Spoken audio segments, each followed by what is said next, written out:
इंसाफ हुआ और ना हतमी फैसला। पार्टी फंडिंग केस से मुतालिक स्क्रूटनी कमेटी की रिपोर्ट की सूरत में 10 भयानक हकाइक से मुतालिक एक हल्की सी झलक नजर आई है और एक हल्की सी उम्मीद पैदा हुई है कि शायद लाडली तहरीक इंसाफ के मामले में भी कभी इंसाफ हो। पार्टी फंडिंग केस से मुतालिक इलेक्शन कमीशन का रवैया खुद इसके अपाहिज होने की एक वाज़ेह दलील है, क्योंकि यह केस 2014 से चल रहा है। 8 साल हो गए, सैकड़ों समातें हुई, अकबर एस बाबर ने हजारों दस्तावेजात पेश की, लेकिन अब भी फैसला नहीं हुआ, बल्कि सिर्फ स्क्रूटनी कमेटी की रिपोर्ट सामने आई है। इस रिपोर्ट से वाज़ेह हो गया कि हर किसी की तलाशी लेने वाले अपनी तलाशी देने को तैयार नहीं। स्टेट बैंक ऑफ पाकिस्तान, जिसके सरबराह इमरान खान के नामजद करदा रजा बाकर हैं, इसकी फराहम करदा मालूमात के मुताबिक तहरीक इंसाफ ने दर्जनों अकाउंट्स जाहिर नहीं किए और मगरबी ममालिक में कंपनियां बनाकर फंड्स लिए। मैं इसे भयानक हकायक की एक हल्की सी झलक इसलिए करार दे रहा हूं कि ये किसी गैर जानिबदार अदालत का फैसला या रिपोर्ट नहीं, बल्कि इलेक्शन कमीशन को एक तन्हा शख्स यानी अकबर एस बाबर के असरार पर सरकारी इदारों के फराहम करदा हकायक है। खुद इलेक्शन कमीशन की कमेटी कह रही है कि इसे मुकम्मल मालूमात तक रसाई में नाकामी हुई है। दूसरी बात यह मद्देनजर रखनी चाहिए कि यह केस किसी मुखालिफ पार्टी ने शुरू नहीं किया था, बल्कि अकबर एस बाबर, जो पार्टी के बानी मेंबर और लंबे अरसे तक इमरान खान के दस्ते रास्त थे और पूरे 7 साल तक पार्टी के मरकजी सेक्रेटरी इतलात थे, ने यह इशू उस वक्त यानी 2011 में उठाया जब वो पार्टी के अंदर थे। पहले उन्होंने ये इशू इमरान खान के साथ खलवतों में उठाया।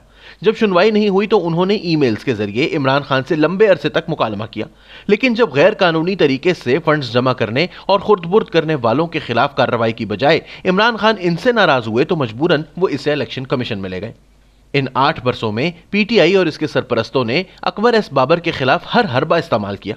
इलेक्ट्रॉनिक और सोशल मीडिया पर इनकी किरदार कुशी की गई, इन्हें धमकियां दी जाती रहीं। इनकी वालदा कई साल से बिस्तरे मर्ग पर पड़ी थी और इस अजीम मां को भी तड़पाया गया। कई मरतबा मुख्तलिफ तरीकों से राब्ता करके इन्हें ओहदों की पेशकशें भी हुई, लेकिन अकबर एस बाबर डटे रहे।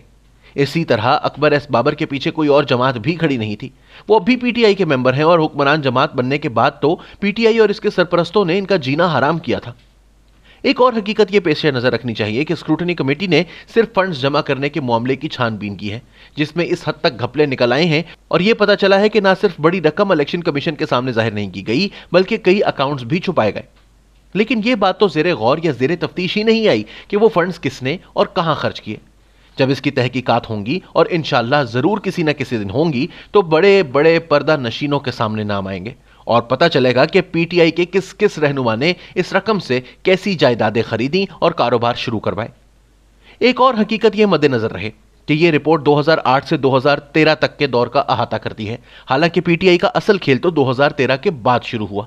आरिफ नकवी, जुल्फी बुखारी, अनिल मुसर्रत जैसे मशकूक किरदारों का किरदार तो इसके बाद नुमाया हुआ। जहांगीर तरीन और अलीम खान जैसे एटीएम्स तो इसके बाद मुतहर्रिक हुए। मुख्तलिफ माफियाज जो इस वक्त तब्दीली सरकार चला रही हैं, 2014 के बाद इमरान खान के गिर्द जमा होने लगी। मोहसिन बेग अपने हाथों से जो अरब रुपया देने की बात कर रहे हैं, वो इसके बाद के मामलात हैं।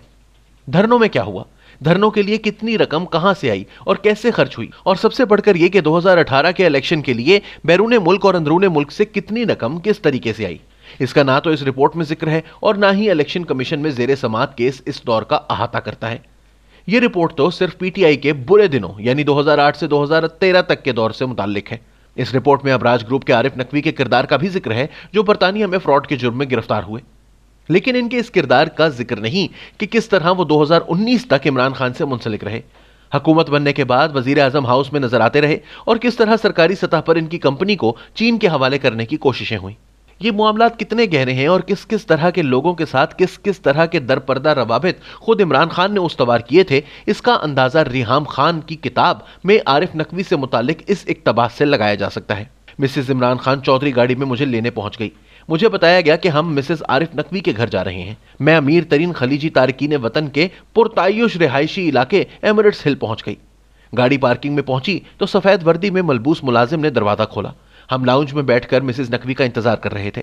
इस मुलाकात का वाहिद मकसद मिसेस इमरान खान का एक इंतहाई मसरूफ खातून को इज्जत बख्शना था, जो 2013 के इलेक्शन में इमरान खान की बुरी कारकर्दगी से बहुत मायूस हुई थी।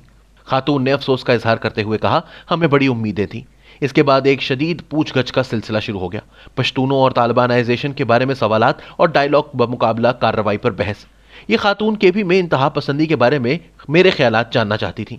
میں نے اپنے بھرپور پرجوش انداز میں پشتونوں کا دفاع کرتے ہوئے کہا کہ صرف ہمارے مذہب پر عمل کرنے کی وجہ سے ہم پر انتہا پسندوں کا لیبل نہیں لگانا چاہیے۔ میں نے وہ سب باتیں کہیں جن پر میں یقین رکھتی تھی اور اس وقت تک سمجھتی تھی کہ میرے شوہر بھی یہی نظریات رکھتے ہیں۔ یہ ان کا عوامی موقف تھا۔ اس نے ہر ایک نقطے پر بحث کی اور میں نے دلیل اور ثبوت کے ساتھ جوابات دیے۔ مسز نقوی کی فلائٹ تھی تو ہم نے انہیں الوداع کہا۔ مسز عمران چودھری نے بھی واپسی پر زیادہ کچھ نہیں کہا۔ میں ہوٹل کے کمرے میں واپس آ گئی۔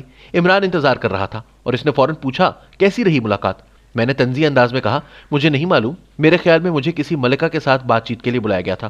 وہ تحمل سے مسکرایا اور سنجیدگی سے بولا بیبی وہ بہت اہم ہے۔